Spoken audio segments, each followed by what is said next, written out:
সুপ্রিয় শিক্ষার্থীরা, তোমাদের সকলকে আজকের অনলাইন ক্লাসে স্বাগত জানাচ্ছি। আমি রিপন দাস, কাউখালী সরকারি ডিগ্রি কলেজ হিসাব বিজ্ঞান বিভাগের। আজকের ক্লাসটি বিবিএ পাস কোর্সের দ্বিতীয় বর্ষের শিক্ষার্থীদের জন্য। আজকের বিষয়টি ইন্টারমিডিয়েট অ্যাকাউন্টিংয়ের ক্যাশ ফ্লো স্টেটমেন্ট। তোমাদের এই অধ্যায়ের বেসিক ধারণা এবং একটি অঙ্ক পূর্ববর্তী ক্লাসে আমি করে দেখিয়েছি। আজকে আরেকটি অঙ্ক। তাহলে আসো প্রশ্নটা পড়ি। যে company limited balances sheet as on 1st January and 31st December 2020 are given below.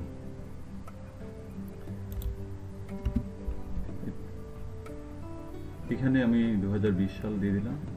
আসলে তো ডিসেম্বর এখন আসেনি, এটা নিয়ে আশা করি কোনো সমস্যা হবে না। তুই অঙ্ক জাস্ট পার্টিকুলার্স আছে। লাইবিলিটিস, কারেন্ট লাইবিলিটিস আমরা দেখতে পাচ্ছি বছরের শুরুতে ছিল 30,000, বছরের শেষে 32,000, তার মানে বেড়েছে, অর্থাৎ 2,000 টাকা বেড়েছে।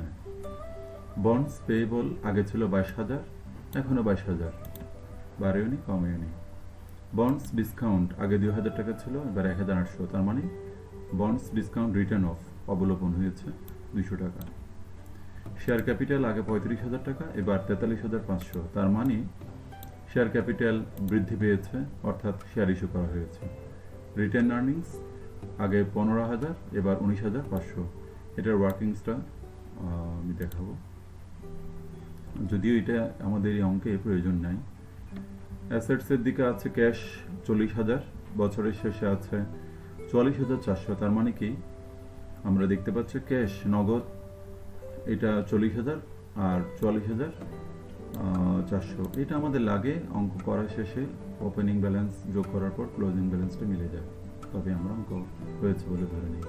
অ্যাকাউন্টস রিসিভেবল আগে 10,000, এখন 20,700, তার মানে 10,700 বৃদ্ধি পেয়েছে। তারপরে আমরা দেখতে পাচ্ছি স্টক 15,000। তারপরে আছে ল্যান্ড 4,000, তার মানে বাড়েও নি কমেও নি।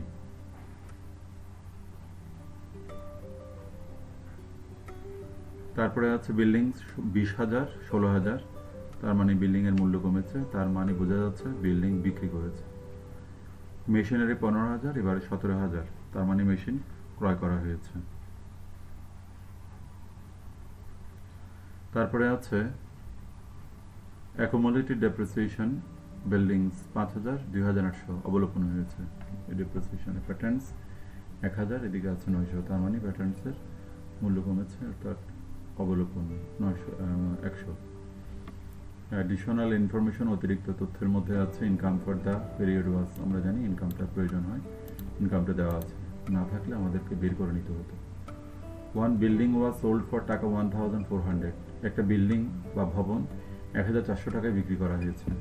The cost of the building was taka 4,000, ওই বিল্ডিংটার মূল্য ছিল 4,000 টাকা, and the book value at the time of the sale was taka 1,000।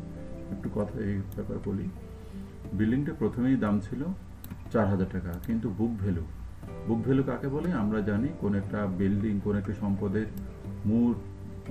মূল যে মূল্য, সেখান থেকে অবচয় বা অবচয় বাদ দেওয়ার পর যেটা থাকে সেটাকে বলা হয় বুক ভ্যালু। সেই বুক ভ্যালু ছিল 1,000 টাকা, তো বুক ভ্যালু 1,000 টাকা, কিন্তু বিক্রি করেছে 1,400 টাকা।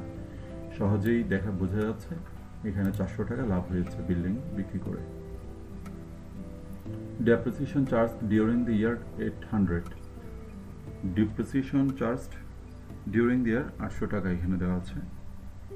Ordinary share issued during the year 5,000, সাধারণ শেয়ার ইস্যু করেছে 5,000। ক্যাশ ডিভিডেন্ড অফ টাকা 2,000 and স্টক ডিভিডেন্ড অফ টাকা 3,500 were declared and paid।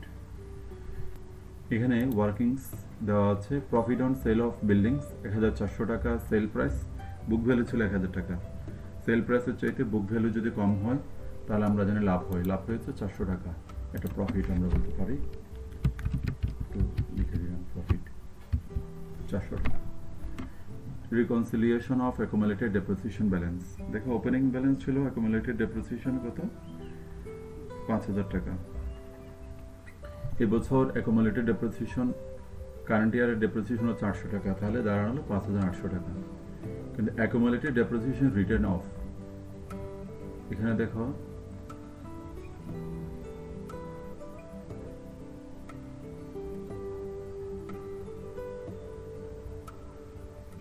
আচ্ছা আমাদের ক্লোজিং ব্যালেন্সটা আছে অফ অ্যাকুমুলেটেড ডেপ্রিসিয়েশন কত, 2800 টাকা। তাহলে আমাদের এখানে accumulated depreciation return of sold building তাহলে কত টাকা, 3000 টাকা।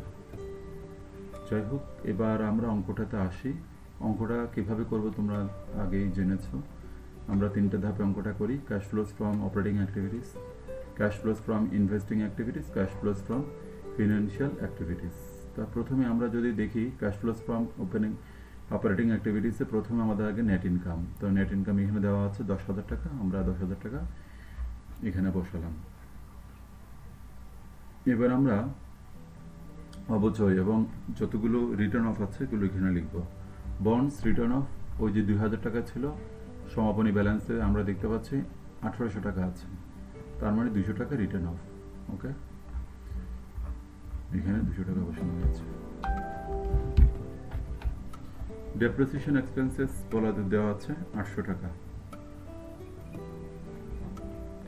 প্যাটেন্টস রিটার্ন অফ, এই যে প্যাটেন্টস, দেখো প্যাটেন্টস দেওয়া ছিল 1000 টাকা, বছরের শেষে আছে 900 টাকা, তাহলে 100 টাকা। আমরা যেন অবচয় অবলোপন এগুলো যোগ হয় সেজন্য যোগ করা হলো। এবার profit on sell of buildings, ওই যে 400 টাকা লাভ হয়েছে, কোনো সম্পদ বিক্রি করে যদি লাভ হয় সেটা বিয়োগ করতে হয়, তাহলে আমরা বিয়োগ করলাম কত টাকা, 400 টাকা। এবার কারেন্ট লাইবিলিটিস কারেন্ট অ্যাসেটসের মধ্যে হ্রাস বৃদ্ধি আমরা দেখি। কারেন্ট লাইবিলিটিস 30,000 টাকা ছিল, 2,000 টাকা বৃদ্ধি পেয়েছে, বৃদ্ধি হলে যোগ, তাহলে কারেন্ট লাইবিলিটিস বৃদ্ধি পেয়েছে সেজন্য 2,000 টাকা যোগ। কারেন্ট অ্যাসেটসের দিকে দেখতে পাচ্ছি আমরা অ্যাসেটসে অ্যাকাউন্টস রিসিভেবল আছে 10,000 টাকা, এদিকে 20,700 টাকা বৃদ্ধি পেয়েছে। বৃদ্ধি পেলে কারেন্ট অ্যাসেট যখন বৃদ্ধি পাবে তখন আমরা বিয়োগ করে দিব 10,700 টাকা। তো আমাদের এখানে দেখা যাচ্ছে আর কোনো কারেন্ট অ্যাসেটস বা কারেন্ট লাইবিলিটিস নাই, যার কারণে আমরা এখানে অপারেটিং অ্যাক্টিভিটিসের কাজটা শেষ করে লিখতে পারি net cash provided by operating activities. যোগ বিয়োগ করার পর আমরা এখানে দেখতে পাচ্ছি 8,000 টাকা ব্যালেন্সিং ফিগার 8,000 টাকা এসছে, 10,000 থেকে 8,000 বিয়োগ করার পর 2,000 টাকা। এটাকে বলা হয় net cash provided by operating activities. এরপর আসো ইনভেস্টিং অ্যাক্টিভিটিস। আমরা দেখি যে ইনভেস্টিং অ্যাক্টিভিটিসে কোনগুলো যায়, কোনো সম্পদ ক্রয় করা হলে অথবা কোনো সম্পদ বিক্রি করা হলে, জাস্ট এগুলো যায়। তো আমরা এখানে দেখতে পাচ্ছি যে এখানে সম্পদের দিকে বিল্ডিং 20,000 টাকা, কিন্তু এখানে আছে 16,000 টাকা, তার মানে কি বিল্ডিং বিক্রি করা হয়েছে। তাহলে সেল অফ বিল্ডিং কত টাকা, ও এখানে একটা ব্যাপার আছে 1,400 টাকা কেন, তাহলে আমাদের 4,000 টাকা, এই যে one building was sold for টাকা 1,400 টাকা বলে দিয়েছে, এখানে আর একটা ক্যালকুলেশন করে বের করার কোনো দরকার নেই। তাহলে 1,400 টাকা sale of building, sale of building. Purchase of machinery, machinery আমরা দেখতে পাচ্ছি 15,000 টাকা, কিন্তু এখানে আছে 17,000 টাকা, অর্থাৎ 2,000 টাকার মেশিনারি ক্রয় করা হয়েছে। তো দেখো যখন কোনো মেশিন ক্রয় করা হয় কারবারের অর্থ চলে যায়, টাকা চলে যায়, তাহলে টাকা চলে গেলে সেটা মাইনাস ফিগার।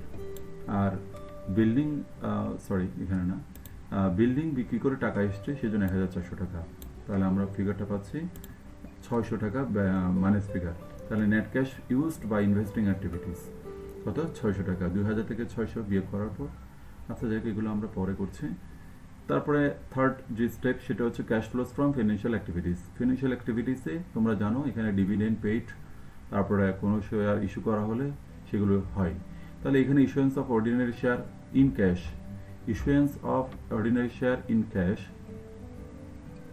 কত, 5,000 দেওয়া হলো। তাহলে এখানে কেন যোগ হলো, আমরা জানি শেয়ার ইস্যু করলে নগদ টাকা আসে, তাহলে সেজন্য যোগ হলো। এবার cash dividend, cash dividend paid to the share holders, যখন শেয়ার হোল্ডারদেরকে আমরা ক্যাশ নগদে ডিভিডেন্ড প্রদান করি তখন আমাদের ক্যাশ চলে যায়, বহিঃ প্রভাব ঘটে, সেজন্য 2,000 বিয়োগ, 5,000 থেকে 2,000 বিয়োগ করলে 3,000। এই 3টে স্টেপ থেকে আমরা এগুলো পেলাম পাওয়ার পর আমরা এখানে কি করব, যোগ বিয়োগ করার পর পাচ্ছি 4,400 টাকা। Net cash increased during the year, যদি এখানে মাইনাস ফিগার আসতো আমরা বলতাম যে ডিক্রিজড, তাহলে যেহেতু বৃদ্ধি আছে সেজন্য 4,400 টাকা বৃদ্ধি। ওই যে ওপেনিং ক্যাশ ব্যালেন্স বলেছিলাম, ওপেনিং ক্যাশ ব্যালেন্স ছিল আমাদের 40,000 টাকা। 40,000 টাকাটা যোগ করার পর আমরা দেখতে পাচ্ছি 40,000 এবং 4,400 যোগ করার পর 44,400 টাকা, সরি এখানে 400 টাকা। তাহলে দেখো ক্লোজিং ব্যালেন্স 44,400 টাকা কিনা, তাহলে অঙ্কটা মিলে গেছে। আশা করি তোমরা বুঝতে পেরেছো। যথারীতি আমি আরেকটা ক্লাস তোমাদের এই ক্যাশ ফ্লো স্টেটমেন্টের উপর নেব, একটা বা দুইটা। এই অঙ্কটা কয়েকবার দেখে শুনে বোঝার পর তোমরা বাসায় করার চেষ্টা করবে। প্র্যাকটিস করা ছাড়া কোনো উপায় নাই, সেজন্য যত বেশি অনুশীলন করবে অঙ্কের উপর দক্ষতা বা অঙ্ক করার যে প্রক্রিয়া সেগুলো তত বেশি রপ্ত হবে। ভালো থেকো, ধন্যবাদ।